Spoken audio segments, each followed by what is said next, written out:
Welcome to another episode of the podcast, of the Pursuit podcast. In case you didn't know. We will be starting on new topics today. But before we get into it, we're going to do one of our tried and true BuzzFeed quizzes. All right, this one is it's titled, Everyone Has a New Girl Character They're Most Like. Here's yours. Before we start it, who do we think we're going to get? Nick. I think Jess. Okay. Oh, Asha, you've never seen the show. Never watched. Who do we think Asha is? I don't know. I feel like she could be Cece vibes. Yo, I was She gonna say could the be same Cece, thing. yeah. I'm gonna be looking up who Cece is at. It's a not compliment. bad. Okay. No, it's not bad. I feel like I don't know. I feel like there's bits of me Her character is rocky in the start. Because she wasn't like a main character in the beginning. So she was kind of like whatever. And then they make her a main character and she gets better, if that makes sense. Okay. I'm being honest with you. For me, I don't know. I think I can identify it with little bits of them all, but I feel like I have like... It's just Schmidt. It's not just Schmidt. It's just Schmidt. Anyway. That was such a Schmidt response. We need a jaw. Anyways, let's answer the first question. Yes. Pick a field to work in. Education, writing, marketing, law enforcement, fashion, or medicine. I pick medicine. Are we all selected? Are we all moving forward? Yes. Okay. Yeah. What would you do if your friend was sad? Cheer them up with a joke, give them an inspirational talk, yell at them to cheer up, take them shopping, or hug them. I don't like physical touch sometimes, so that one's not an option for me. Which again is a very Schmidt thing. No, didn't he tried to hug Nick all the time? Only Nick, but that was just like His friend. But that was different. I can't see why it was different. That was different. Yell at them I have yelled at a friend to cheer up before. I believe that. I really do. I feel like I would either cheer them up with a joke or yell at them to cheer up. I feel like you would just yell at them. First of all, that's not the only thing that I do. I'm saying the overwhelming majority would be Of experiences that you have with me. All right. What would In you this pick? room, I've known you the longest, so I feel like. Yeah, but that doesn't mean you know me the most. Wow. Way to just kill a friendship. Just wow. I've said it before and I'll say it again. I'm more your friend than you are mine. No, you've never. I've said that. No, I've said that. Anyway, I'm I gonna pick cheer them up with a joke. What would you pick? I would definitely hug them. I'm gonna cheer them up with a joke. Okay. Who would you rather date? Buster, Fawn, Julia, excuse me, Rhonda, or Sam? I don't remember all of the... Buster was like the under 21 kid from Australia. Okay. Fawn was the senator. Okay. Julia was the lawyer from like season Yeah, 1. I remember her. Rhonda was the prankster. The prankster. And Sam was the doctor. The doctor. Yes! I pick Sam. I also think he's the cutest of the options. Same. I pick Sam. Did you pick Sam too? No, I really didn't like him. I'm gonna go with Fawn. What would you do to get the apartment parking spot? Ooh. All right. So what would you do? Guilt someone into giving it to you. I don't care that much. Come up with a creative solution, or I want it but don't have time to fight for it. I want it, but don't have time to fight for it. That's honestly the truth. I feel like if I really wanted to, I could guilt someone into giving it to me. Same. Yeah, I feel like you would do that. I said if I really wanted to. I know what you said, and I said what I said. Asha, what did you pick? I put come up with a creative solution. That was my second. How would your friends describe you? Fun, quirky, confident, ambitious, or grumpy? Do you know, a friend did say that I was quirky the other day, but he said I was chaotic in a quirky way. So. I feel like the chaotic is a very important like adjective on that. It's like I'm quirky, but in a chaotic way. No, that's not. I don't know if he was giving you a compliment or what there, but Who knows, really? I think I'm gonna say fun. But how do we define quirky? Chaotic. I honestly don't know which one I would be. I'm gonna pick grumpy because I feel like that Valid. fits me pretty well. Are y'all all have to nod your heads in agreement? That's We That- support your choice. what? We think it's a good choice you made. Spot on. And what did you pick, Asha? I don't know. Help me out here. I don't know either. Well, it's definitely not Asha's- confident. I feel like Asha, it depends. She could be quirky, but she could also be fun. It just depends on the vibe that she's in. Like, if she's in a silly, goofy mood, then it'll be quirky. I'm always in a silly, goofy mood. All right, so you're quirky. So wouldn't that be fun though? Well, again, how are we defining quirky? Just go with quirky. We're not going to go into the definitions of quirky. What are you most afraid of? Relationships, loneliness, the dark, tight spaces, or death? This question took a turn. Cool. Um, Do we want to get vulnerable? we did that. Oh no, that was like Go text. 4 episodes ago. Last month. I'm Mm, gonna go with tight spaces. I like tight spaces sometimes. You know, helps with my anxiety. Just to like, all right, you're good. Like, you know, It's a like a weighted cocoon. blanket kind of feeling? Yeah.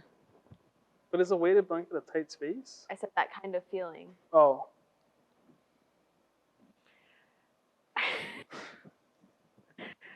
I'm going to go with, loneliness. But I love being alone. I don't know. It's a very... you know what we call this? Chaotic Chaotic. quirkiness. Oh, that's gonna be the name of tonight's episode. I feel like that could be the soundbite, loneliness. But I love being alone. All right. Did you guys pick? Yes. All right. Choose your favorite food. Pizza, salad, onion rings, I sandwiches. think that's or... calamari. Is that calamari? Yeah, Calamari, sandwiches, or what is I that? think that's potatoes. Potatoes?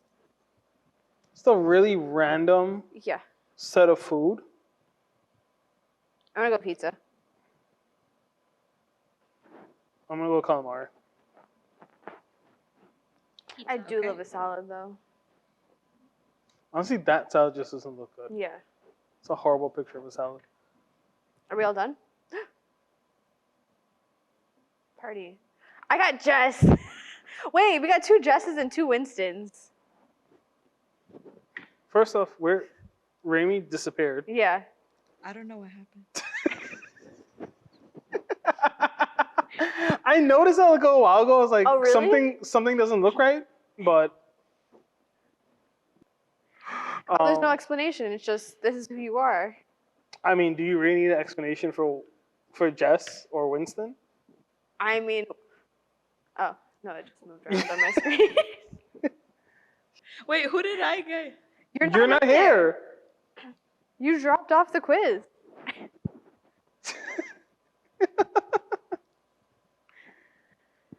I don't know. Yeah, but like you know how sometimes normally they give like a picture with like a Yeah. description. But I feel like you don't need an explanation for Winston. I mean, it's Winston. But how And does that? How are you Winston? I did say I was gonna get Nick or Winston originally, but I think it was the quirky that did it. probably. I take it back. I don't want to be quirky anymore. You know? All right. All right. Are we ready to get into it? Sure. Tonight's episode, hmm we will be talking about truth or love. Kevin. Sup. Hello? My Hi. screen, like, it lagged with the... Strap in. Get ready. We're in for a ride. I hope that camera was on me that time. All right. So, Truth or love? Truth. I don't What know. was the question? You said it like it was a truth or dare thing, so. I wasn't done speaking. Well, you paused, so. My watch glared at me. So, one is easier to pick, but which one are we called to do? Spread Wait, say truth. that. One is easier to pick? Yeah, like I feel like it's easier to pick, like truth versus love, right? It's easier to pick one over the other at times. I would disagree with that. Okay. Why would you disagree? Because I think a lot of people will pick what they love over the truth. Did you not say people pick truth over love? No, truth Oh, or wow. love. I really thought you said people pick truth. So I Wow. said, Okay. Did not hear that at all. Wow. I said one. There's an easier one to pick, right? But which are we Oh. called to do? Okay. I feel like we're called to do both. It was a trick question. Had to redeem myself after. Literally in my notes, I put trick question, both. He he he. You know what's great is I have your notes and I didn't have the page open. So, truth and love go hand in hand, right? Mhm. I agree. We're called to spread the truth in a spirit of love. But I concur. are you more likely to choose truth over love or like love over truth in a given situation? I think there was a time when I would have like gone more like if I had to choose one. And I think over time it's changed, where I would have gone either like more towards truth, then at some point maybe more towards love, and now I think I've been trying to find the balance of the two. Cause like what is the saying? There's a saying about truth and love, and I just can't remember right now. And I really wish I could. I feel like it's really. I feel like if you were to Google it, you might find it. Being that you have a whole laptop in front of you. And I have my phone too. Yeah. But is it a scripture or is it a saying? no, it's just like a saying, Okay. and that's what's gonna annoy me even more. All right, whatever. We'll come back to it. Yeah, come back to me like 2 episodes from now. No, I feel like a lot of people think, especially when it comes to truth, that to be truthful to some reason is to almost be like devoid of love. Like whatever the if the truth hurts, then it hurts, Mhm. right? And that's kind of it. And I strongly disagree with that, right? I don't think the truth necessarily has to hurt when delivered. But yeah, that's where I am with truth and love.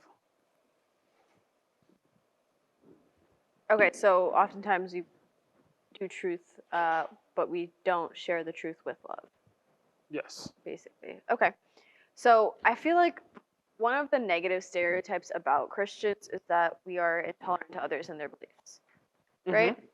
And I feel like we've kind of earned that title by Being intolerant and ignorant of other people's beliefs. But I think it's because a lot of times people have spread the truth without that feeling of love. Okay. Right? So instead of coming at it from like again, like a place of love, you come at it from like a shaming behavior. Right? Okay. So everything you're doing is wrong and you need to stop this because this is what you should be doing. Well, like at the root of it, maybe yeah, but it's all about how you say it, not what you're saying. And I feel like that's something that a lot of people haven't learned. Well, I think it's both, Mm-hmm. right? I think it is what you're saying, and I think it's how you deliver it. Yeah. And I also think it's not just. I think it's like almost like all 5 like W questions. I think it's why are you saying it? Because I think a lot of times when we're talking about truth, especially when it's something that is integral to someone's identity, because that's really when it's a problem, right? Okay. If you were to tell me that I shouldn't drink this, it's not healthy for me, I really wouldn't care that much, honestly, right? Now, if you tell me something about like, I don't know, like maybe like my beard or something, but like that I may take more personal because my beard is part of my identity, right? So I think why we're sharing truth with someone is so important. And I think that gets lost because, again, going back to the stereotype of Christians when we talk to people, because we use this blanket motivation of Jesus says in the Great Commission to go make disciples of all nations. We're like, all right, well, I'm just going to go tell people, hey, you got to get saved, you got to get saved, right? But there is no, to the original point, there's no feeling behind it. It's just, oh, I'm supposed to do this, so I'm going to do it. And then, yeah, people get offended, people get mad because it does seem like an impersonal kind of attack sometimes on who they are and what they're doing in their life. So, like, we've talked about this before as well, where it's like, you can have the best news in the world, but if you come at me in a way that I'm not going to understand or I'm not going to perceive or, like, take it in, it doesn't matter, right? So if you have constructive criticism for me, or if you have, like, pointers for me, where you're coming at it with an attitude of, like, you're doing everything wrong, or I'm attacking you because, like, of this or that or whatever, regardless of what you say to me, I'm shutting it out. Right? And I think that's why a lot of people have that, like, picture of Christians of being, like, intolerant or of being, like, just insensitive to other people's choices. Mm-hmm. But through spreading the truth in a hurtful or harsh way, we kind of have earned that stereotype of being intolerant. But if you come at it from the other perspective, it's also like there's also that question of, why should I subdue my beliefs so that you can shout about yours, right? So, like, why should I not tell you about the gospel so that you can continue to live the way that you're living?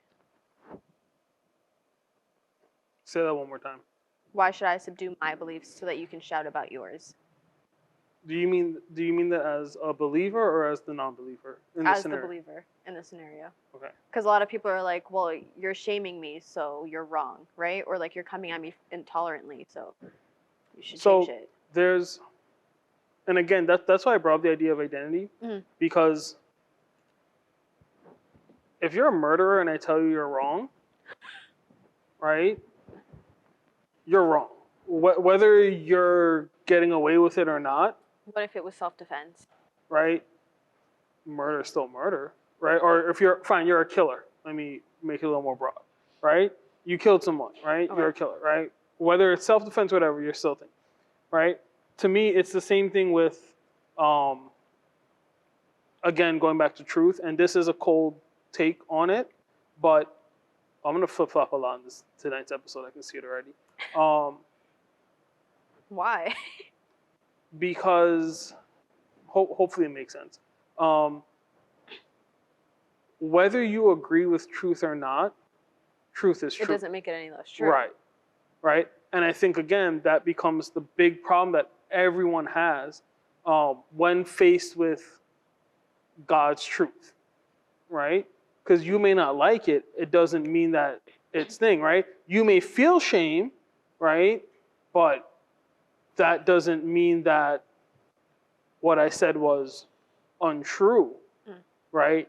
You just don't want to listen because you don't want your feelings hurt. Okay. Right? Yeah, I'll leave it there. Okay. I think not to counter, but actually, never mind.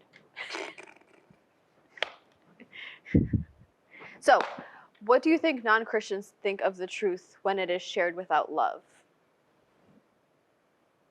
What the do truth non-Christians of the gospel think? Yep. Okay, that's what I was trying to from the before, right? Mm-hmm.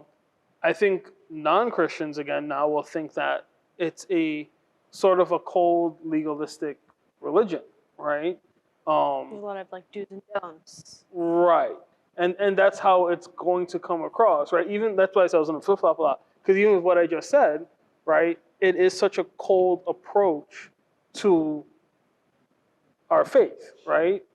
Whether you believe it or not, this is truth and you're wrong, right? And if you approach people like that, there are some people who, on a, like, logical level, may be able to just understand the reasoning, and you can kind of win them over in that sense. But most people, you're not going to win them over. Yeah. And by win them over, I don't even mean like getting them saved, but just to open the door for like a conversation about Christ and salvation. You're not going to win them over if you're just going with a sort of like cold, robotic approach. Yeah. Yeah. So when it's shared without love, it's just like a cold, legalistic, like Yeah. religion. Okay. Mhm. And I think that is also how we've kind of built that reputation of being cold and like right and wrong and like shameful of others. Mm. But by sharing the truth to those that don't know it in a way that kind of condemns them versus like showing them like, hey, this is wrong and this is why it's wrong and this is why you shouldn't be doing certain things, right? Mm. So instead of explaining things to them, it kind of just shuts the door and like, you're wrong. You need to stop doing what you're doing and do what I'm doing. But is confronting certain behaviors a bad thing? Like, if I'm confronting a situation, does that mean that I'm only doing it without love in that situation? I want to say no, but I want to say no because, okay, if you know someone's doing something wrong, right, or let's be very specific. If you know someone is doing something sinful, Mhm. right, and you see it happening, Mhm. and you confront them about it, I think I can understand someone going, hey, this is sinful, you should stop doing it, right? You're hurting your relationship with God, whatever. I feel like I shouldn't say whatever to that, but you get what I'm saying. But at the same time, if our approach again is just cold, Mhm. I think people will interpret it as having no love. And I think, especially in today's world, more so than I've ever seen before growing up, someone's interpretation of what you're saying is just as important as what you're saying and the intention. Yeah. Right?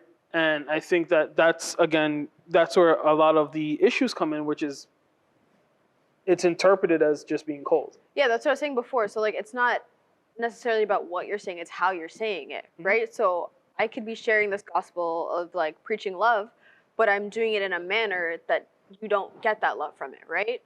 I could be, like, excuse me, I could be sharing the best news in the world, but if I'm coming at it and, like, saying, like, talking down to someone about it, like, oh, you're not going to understand this because I know more than you, they're not going to perceive it. They're not going to take it in. So in terms of confronting situations, you can do it in love, right? Mhm. Because a confrontation doesn't just mean I'm pointing out your faults, but there's a reason I'm doing this, and there's a way that we can go about it. So like in Matthew 18, verses 15 to 17, right? It says, moreover, if your brother sins against you, go and tell him his fault between you and him alone. If he hears you, you have gained your brother. But if he will not hear, take with you one or two more, that by the mouth of 2 or 3 witnesses every word may be established. And if he refuses to hear them, tell it to the church. But if he refuses even to hear the church, let him be to you like a heathen and a tax collector. Let's break it down, right? So if your Go for it. if your brother sins against you, take them to the side and speak about it privately, right? Have a conversation about it. Don't just try to tell them that they're doing things wrong, right? Try to figure out, why are they doing these things? What has led them to this point? How do they realize that what they're doing is wrong, right? And try to go about the situation in a better way. If they're not perceptive to it, then maybe bring someone else that's also neutral, that can see the fact that, like, hey, we need to get ahead of this. If that then doesn't work, it's out of your hands, right? Third point, right? If he refuses to hear you with the 2 or 3, then tell it to the church. What does it mean to tell it to the church? Am I just like putting it in the Sunday announcements? Like, Kevin sinned. So I think when it means go to the church, it's really more so going to the pastor, maybe like elders, things like that. Mhm. The leadership of the church, people who have spiritual authority within the church, right? I also think that even with the like 2 lower level, I think one, it's important to note that it says if your brother sins against you, Mm. right? Because there's a difference between Sin. you sinning against me and me catching you in a sin, Sin. Mm. right? And I think that does change things, right? And I think that's why this one says, hey, if something happens between you and me, hey, this happened, blah, blah. Mm. Now, if you're unwilling to then it says, hey, go to get other people Yeah. involved. I also think that I would say if you're going to get people involved, again, get people who are mature enough to handle the situation, right? Don't just run and get your friends who are Yeah. going to side with you. Or worse, if you're in the same friend group, now you're tearing apart your friend group because you're like, hey, I need you to side with me on this and da we da need da. to pick which one of us is right. But then when you find out go to the church, you're going to the church in the sense of you're going to go to your pastor or your elders or that leadership there and say, hey, this is what happened between Ariel and I, and I've spoken to her about it. She's like, doesn't care. So and so also Whatever. we spoke to her. She still doesn't care. Is there anything you can do here? Then if not, Every time you hit the table, you like shake my phone a little bit. So if you can just be a bit mindful about our movements, fine. thank you very much. So yeah, I think when it says go to church, you're talking about going to within your church community the highest like person in authority there, which is typically going to be the pastor or the elders at that point. Yep. And then at that point, it says if they still refuse to even hear the church, let them be. Yeah. Right? There's no more, like, you can't change the situation. The person doesn't want to change. Stop fighting it. Just let go and let God at that point. Yeah. What are your thoughts on that saying? Let go and let God. I don't know if it's actually a biblical statement. I don't think it is. I don't think it's scriptural. I think it's I think it's a nice catchphrase, right? I think that it's easy to say when you've done all the other steps outlined in Matthew 18, right? I think a lot of people will go, you sinned against me, I'm going to let go and let God. Without right? having the conversation. And they haven't done the other things, right? And I think that's a dangerous thing also, right? Because again, now you're just trying to, realistically, you just want to avoid confrontation at that point, right? And you can't go through life avoiding confrontation. Confrontation, it terrifies me sometimes. I don't like it.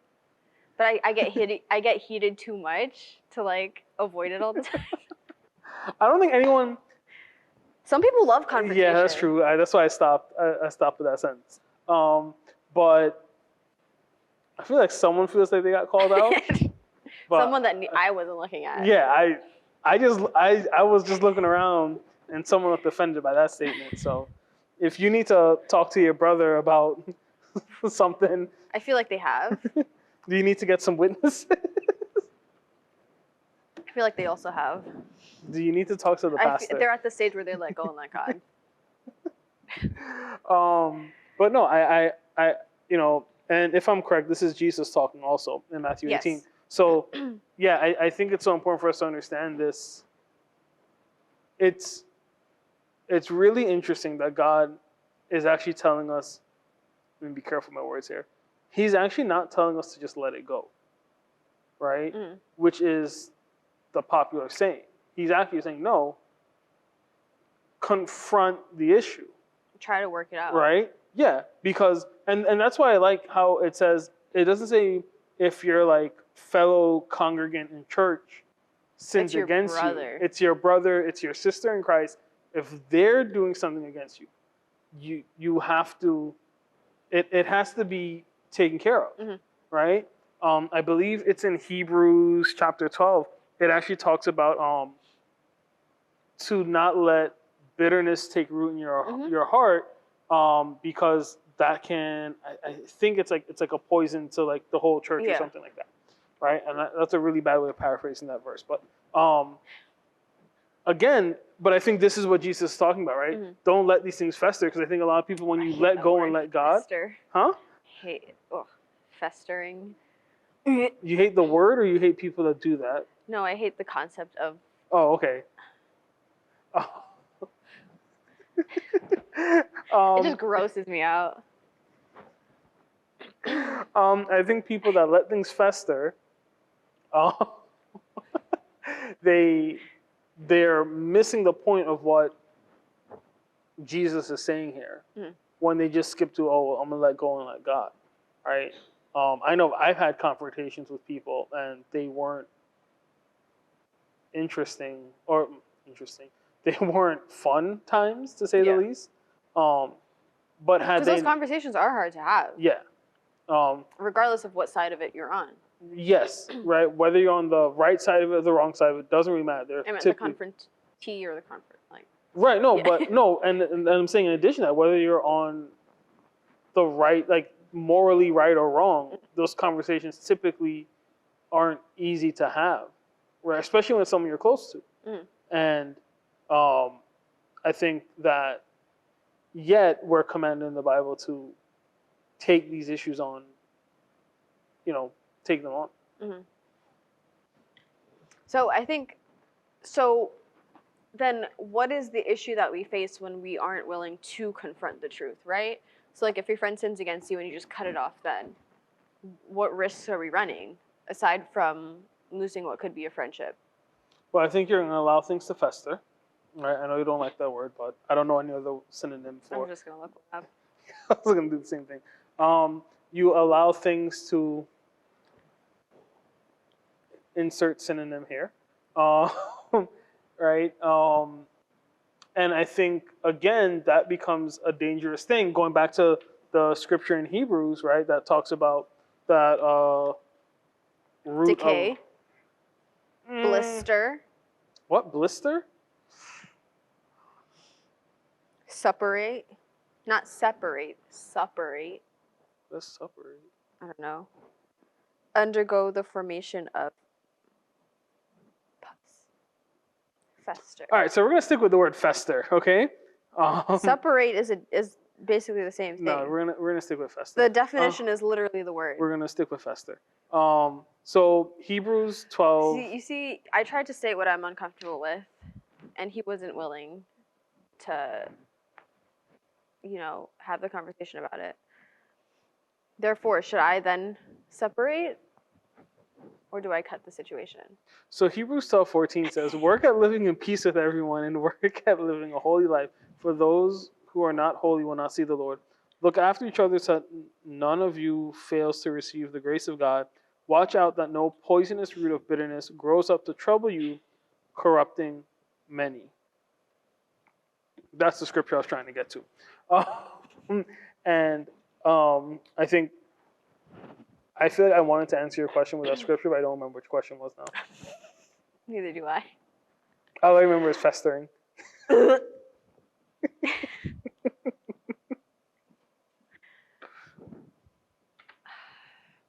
Does no one remember the question at this point? I love how there's 4 other people here. No one remembers the question. We moved on with the conversation. Did we though? No, we were answering that question.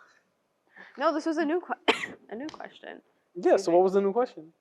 Oh, like what are the cons of just cutting the relationship? Right, okay. Right, so that's why we were talking about festering. About separating. Right, so when things fester like that, right? When they separate.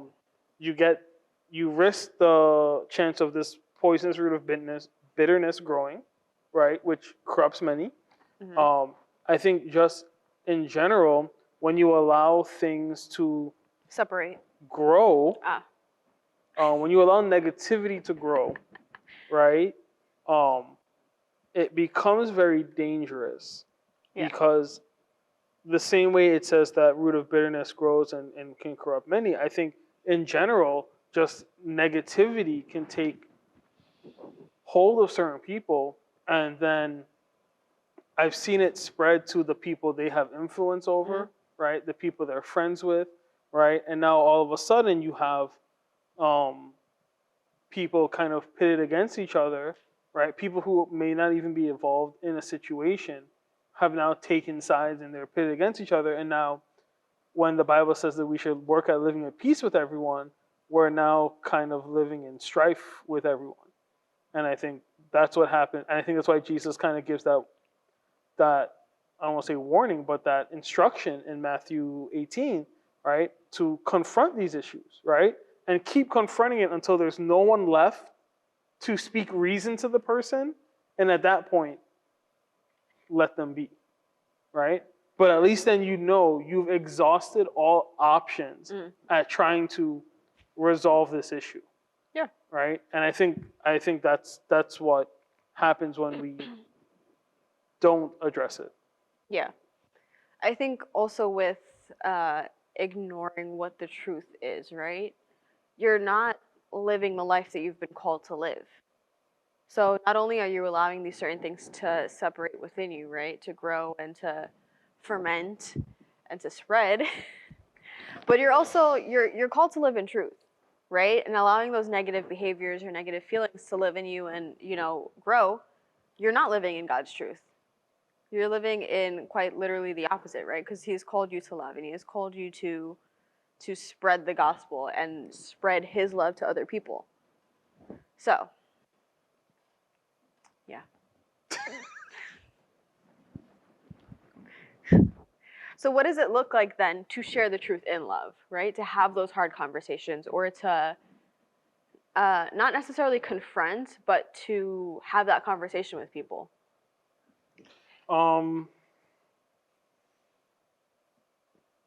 Okay, so one thing that I've been learning is a lot of times an action or a behavior is a symptom and not the what's the word? Sign? Yeah. Sign or symptom? No. Your action is the symptom of what's really going on. Oh, okay. So just the outwardly expression. Yeah. I feel like there should have been a better word in my head for that. But okay. Yeah, I think a lot of times people and people's action, especially when it comes to sin, sometimes will start as a symptom of an underlying issue, right? And again, going back to the initial thing about how we confront people, when we often confront people at just a symptom level, Okay. because we never address the root cause, Yeah. they're still sick, right? So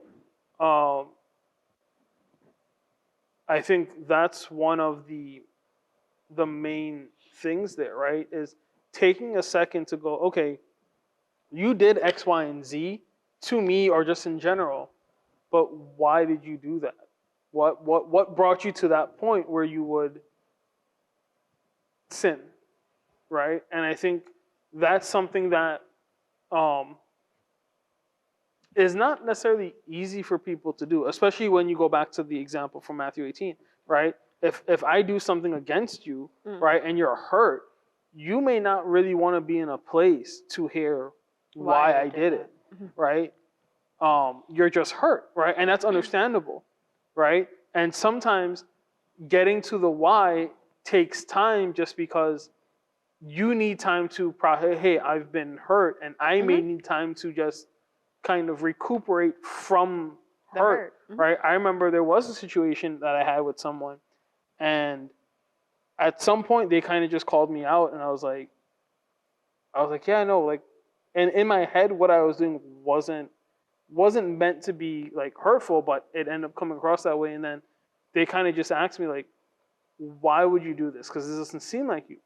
And I was like, I honestly don't even have an answer for that, right? And it took me time to kind of like, why did I do this? Why did I act in a certain way towards this person and things like that? And but because they asked that question, it actually kind of put me on a path of, okay, God, I did this. And I remember my prayer just kind of being, because the conversation we actually had was over text.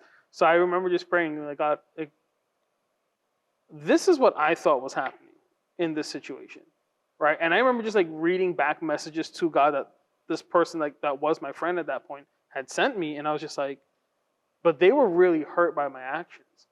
right? Like, how did this happen, right? Because obviously there was huge miscommunications, a lot of stuff. How did this happen? And it took me a while to understand that, okay, no, like I did certain things without realizing it from a bad place and things like that. So yeah, no, I think trying to get to the root cause, right? Obviously, sometimes if the symptoms are that bad, it needs to be addressed and dealt with. But treating the symptoms alone doesn't treat the sickness. Right. Right. And to what I mean by that is sometimes if someone is just bleeding out in front of you, you may not know what's causing the bleeding, like internally, but at least, put a like, don't just be like, hey, you're bleeding. Let's figure out what's going on. Maybe that wasn't the best example. Yeah, I was going to say, like, if you have a headache and you just keep taking, like, Advil or something for it. Yeah, let's go with your Whereas example, it's like, right? Am I dehydrated? So I'm gonna cut out what you said, and I'm just gonna repeat it back now, right? So like, if you have a headache, no, but to what you're saying, I think if you're just addressing symptoms, overall you'll never fully be healed in that sense. Yeah. Okay. So, I think going along with what you said, but to share the truth in love is also to kind of meet people where they're at, right? Mm-hmm. In terms of, not like I will come down like spiritually to your level or anything. I'm not going to stoop to your level, but I will like mentally like meet you where you're at. Like, I'm not going to condemn you for the things that you're doing, but I will try to understand why it is that you're doing them. Okay. Right? So if someone's making poor choices, you don't immediately condemn them, but like you have that conversation to be like, hey, I noticed you've been doing this, this, and this. Right? Let's try to figure out why you're doing that, right? Trace the behaviors back to its origin. Like you were saying, like, you don't treat the symptoms, treat the sickness. Mm-hmm. So a lot of people, though, I don't want to say like act out, but there are a lot of people that are not willing to come to the church because of church hurt that they have experienced. Mm-hmm. Right? Can you explain what church hurt is to the people? Being hurt by the church. Thank you. Or from someone within the church, right? Which so is not necessarily like an organization, but like it could have been someone within the church that has like said something really hurtful to you. I really thought you had to explain it because you thought I meant like the building like fell on you or something. You know what? I think we're done here. Like the Wizard of Oz, like when the witch gets by the crushed. house. Oh my God. No. Yeah, I walked into the door and now I will no longer enter it. Hello? Oh man, I should have got coffee for tonight. So many people feel as though they've been hurt by the church, right? And based off of that one experience or few experiences, they've kind of hardened their heart towards it, right? How do we combat them? Like, is church hurt a real thing? Okay. I want to make sure I heard you right. Did you say combat them or come back? Combat. COMBAT. I feel like that's a poor choice of words for someone that's hurt by the church. How do we fight it? How do we fight back? Yeah, do we not see a problem with those choice of words? Well, you know what? What? You don't always have the best choice of words either. I know, but you're supposed to be better than me with the words. We know that. Normally I am. Yeah, so what's happening tonight? We can't be perfect, right, Kevin? I know you know that.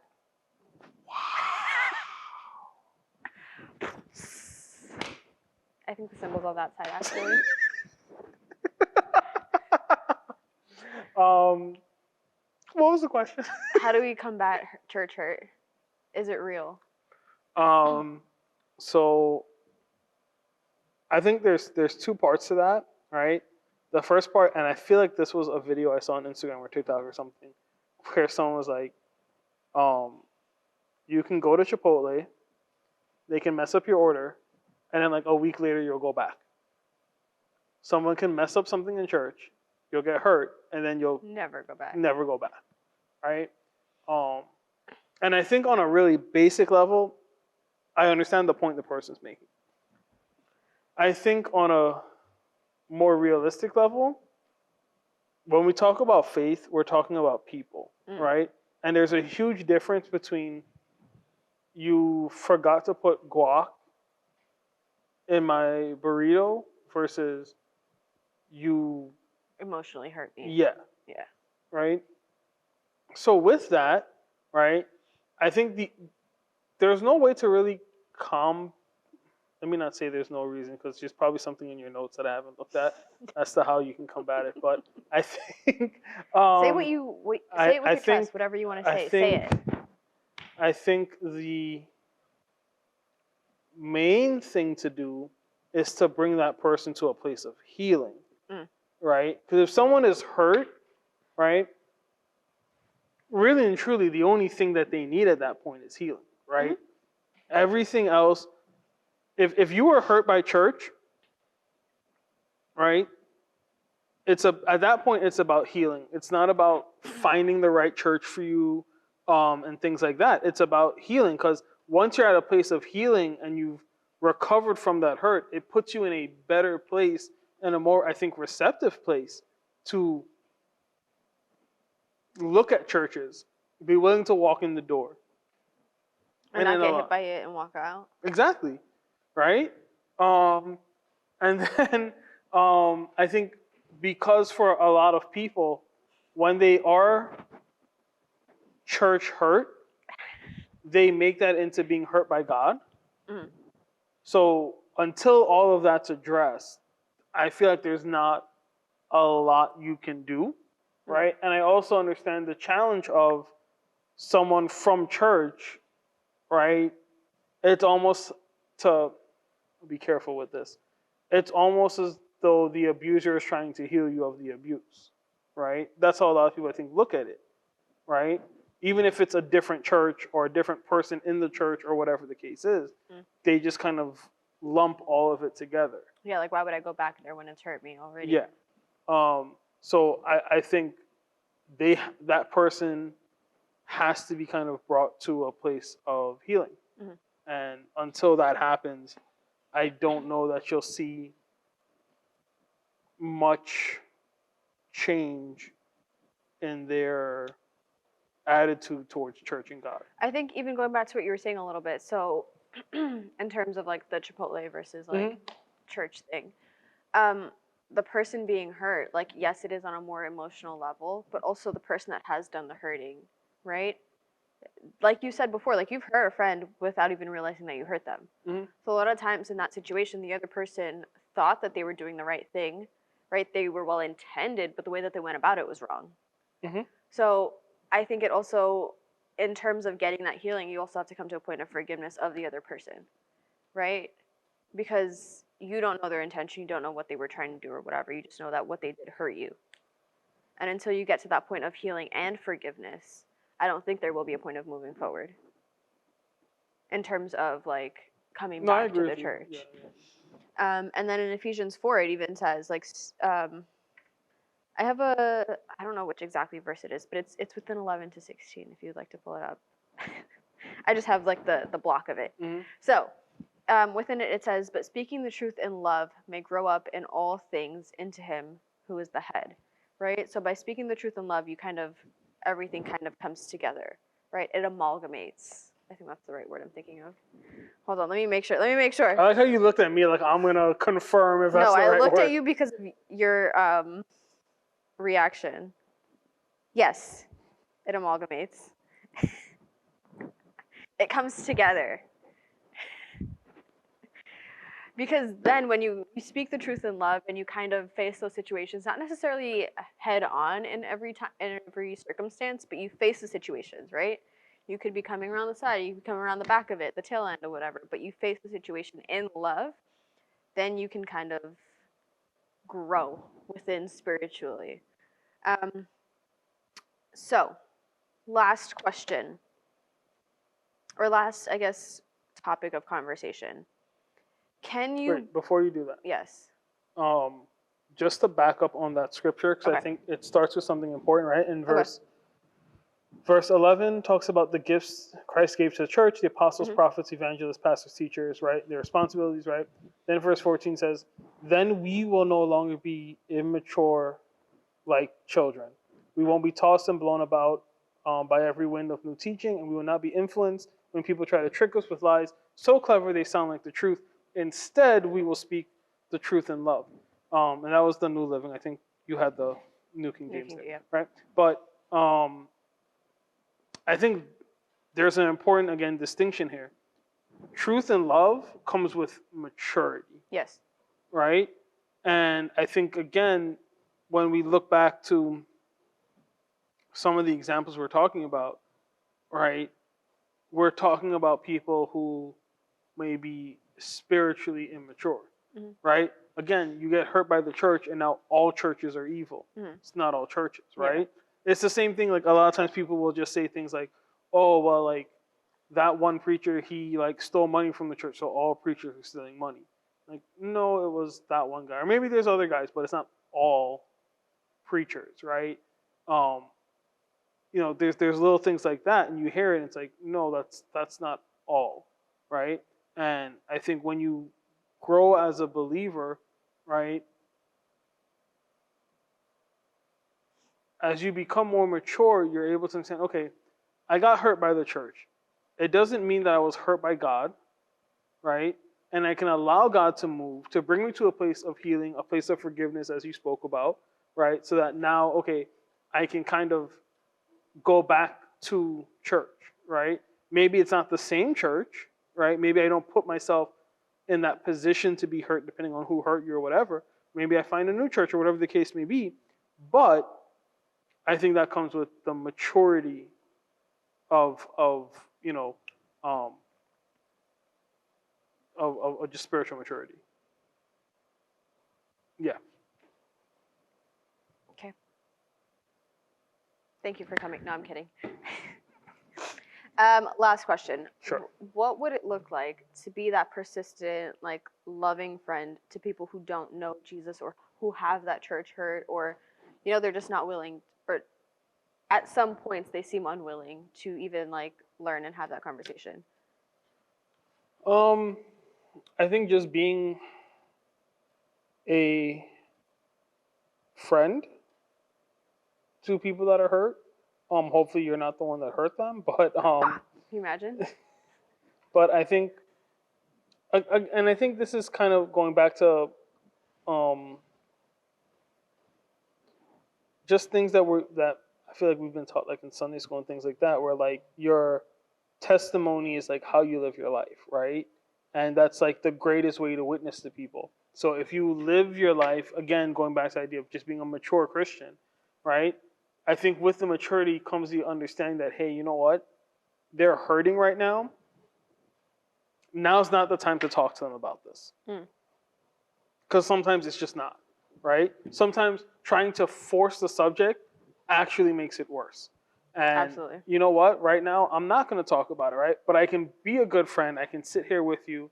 I can listen to you. I can understand. I can try to find some empathy for what you're going through. Bring myself to a place of understanding. I think in doing that, it also helps affect, again, the prayers that we have, right? It's one thing I can pray, God, please help Ariel find a place of healing. Then it's also, God, you see, this is what Ariel said, like, this is what hurt her, right? Help her to now, like, now we can get specific. And I think part of the power that we can find in prayer comes from our ability to be specific and not just general with Like a blanket statement. right? I think going to God with a certain level of specificity makes a big difference. Give a hand to Kevin for thank sounding you. it out. Thank you. That was hard. You guys don't understand. That was Can you do it one more time? no, definitely not. Definitely not.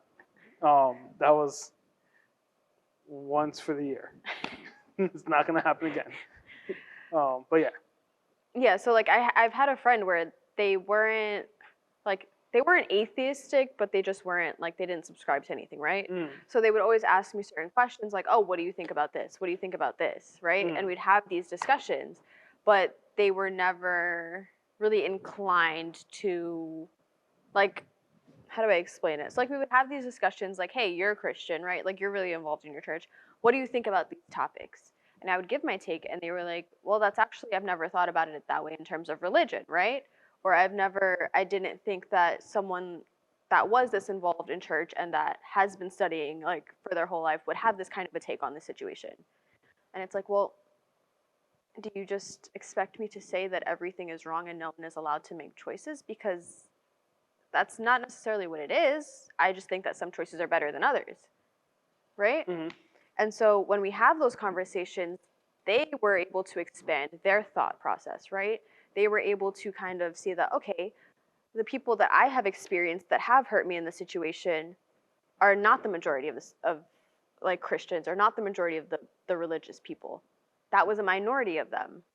So they were able to grow in that aspect and be like, okay, so maybe that situation that I experienced was isolated, right? If I were to go back in the situation, I would not get hurt like that again, right? Because now I know better for myself, but also I know that this isn't something that happens everywhere, right? So let's wrap it up. Sure. We're called to love as he has loved, right? We've kind of talked about how we can spread the truth in love and how we can have those discussions with people, but how do we love truly as he has loved? What does that mean? It doesn't mean anything. Could you imagine? What a way to end the episode. It doesn't mean anything at all. No, I think if you just read through the Gospels and you see the way Jesus interacted with non-believers, right? Like you take the woman at the well, the woman caught in the act of adultery. You look at the way he approached people who were sick, who you wouldn't touch and things like that. I think when you do all of that, you put yourself in a position to kind of understand and love people the way Jesus loved people. Yeah.